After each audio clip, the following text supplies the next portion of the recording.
This visit is historic because it is only the third ever from a country south of the Sahara and the first since Ghana obtained its independence in 1957.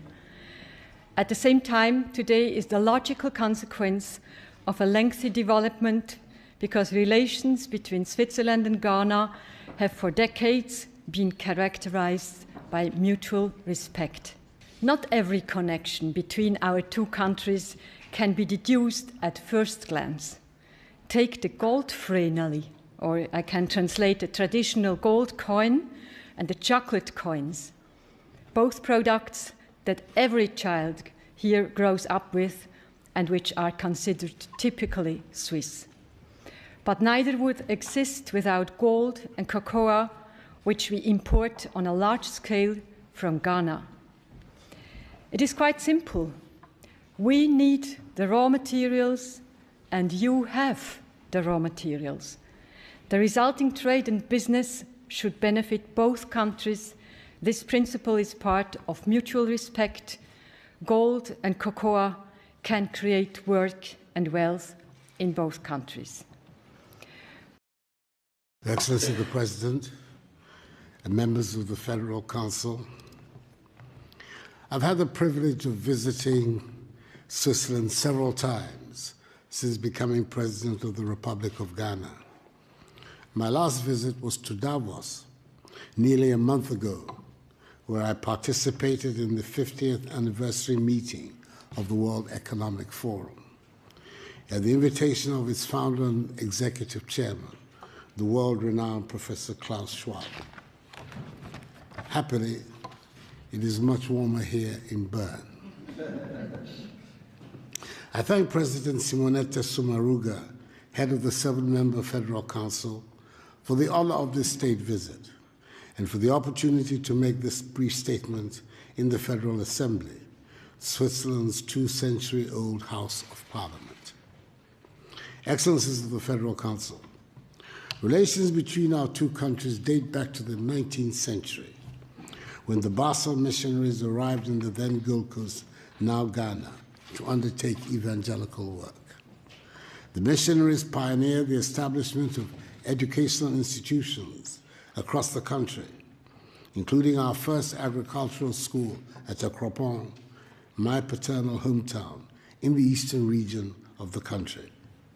Indeed, my own late father, President of Ghana's Second Republic, who was deeply imbued with the Presbyterian attributes of discipline, industry, integrity, and thrift, was a famous product of Akropon's celebrated Salem School. They are also credited with the establishment of health facilities, including a missionary hospital at Agogo in the Ashanti region, and were instrumental in the spread of the cultivation of cocoa, a commodity which has been for the last century the mainstay of the Ghanaian economy. The Christian community in Ghana is greatly indebted to the Basel missionaries, who are also responsible for the translation of the Bible from English into 2 of the main Ghanaian languages, and who have been accorded due honor by us. The names of Inter Elios, Andreas Ries, Johannes Gottlieb Christener, and Fritz Ramsayer continue to reverberate in our history and collective memory. I've also personally benefited from these very good relations, because the first European head of state to visit Ghana when I assumed office as the 5th president of Ghana's 4th Republic on 7 January 2017 was your 91st president, Her Excellency Mrs. Doris Leuthard. Excellencies, in recent times, the ties of friendship and cooperation between our two countries have grown even stronger.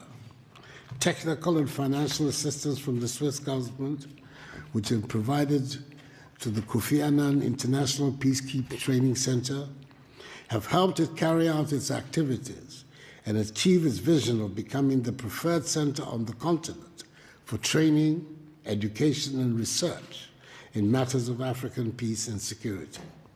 Again, in September 2014, the Swiss government provided assistance to Ghana, which helped ensure that the country did not record a single case of Ebola, the virus which unfortunately ravaged some neighboring countries in West Africa. In May 2017, our two countries signed a $2.6 million United States remittance grant facility to help lower the cost of remitting money to Ghana. Ghana is currently Switzerland's largest trading partner in sub-Saharan Africa, largely from the export of gold and cocoa to Switzerland and the import of chemical and pharmaceutical products, as well as light machinery and military equipment from Switzerland. However, as I have stated on occasion, Ghana no longer wants to be dependent on the production and export of raw materials, including cocoa beans. We intend to process more and more of our cocoa in our country with the aim of producing more chocolate ourselves, because we believe that there can be no future prosperity for the Ghanaian people in the short, medium, or long term if we continue to maintain economic structures that are dependent on the production and export of raw materials. We intend to add value to our raw materials, industrialize and enhance agricultural productivity. This is the best way we can put Ghana at the high end of the value chain in the global marketplace and create jobs for the teeming masses of Ghanaians. It is for this reason that my government continues to put in place a number of measures aimed at attracting investment into Ghana, as well as stimulating growth of the private sector. We have succeeded over the last 3 years in ensuring that all our macroeconomic indices are pointing in the right direction. Cut our fiscal deficit, introduced a monetary policy that is stabilizing the currency and reducing significantly the cost of borrowing, and have introduced a raft of tax cuts which are bringing relief to and encouraging businesses. These interventions have led to Ghana recording an annual GDP average growth rate of 7% since 2017, making us consistently one of the world's fastest growing economies during the period. We have one of the most business-friendly economies in Africa, evidenced in our status as the largest recipient of foreign direct investment in West Africa. Ghana has also been selected to host the Secretariat of the African Continental Free Trade Area, a market of some 1.2 billion people with a combined GDP of US $3 trillion American dollars. It is the world's largest free trade area since the formation of the World Trade Organization. Our goal is to make Ghana the hub of trade in Africa, and thus serving notice on Swiss investors to take advantage of the growing business-friendly climate in Ghana and of our unique position as host of the AFCFTA Secretariat to set up joint venture enterprises in our country and thereby access this huge market that the free trade area presents. Excellencies, Madam President, I'm pleased to inform you that our country is fully committed to a democratic present and future where respect for individual liberties and human rights, the rule of law, and the principles of democratic accountability are at the core of our body politic. Ghana stands shoulder to shoulder with Switzerland in our joint determination to promote and protect human rights across the globe.